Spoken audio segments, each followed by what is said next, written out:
Hey guys, it's Legos of Brad, and today I will be showing you the new Lego Darth Vader, okay?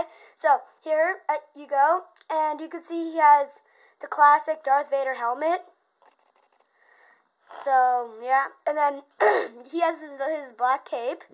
On the chest, you can see a silver and black chest plate on there.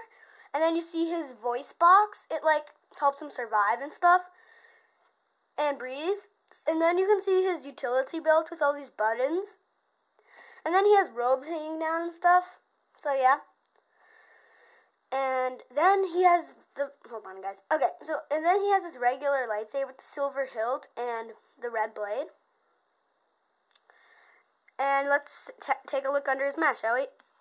Okay, so under his helmet, he has a white skin face with yellow around his eyes and wrinkles on his forehead. Then he has these red, you can't really see them that closely, so let me zoom in.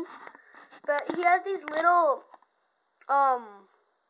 dots on one of his eyes, under one of his eyes. And then he's smiling. I have no idea why, but yeah. And then on the back he has these two scars that he had in the movies. So yeah. And then he has this respirating thing that helps him breathe, and it connects to his mask, so that you can just slide it back on. So there you go, guys. Thanks for watching, and may the Force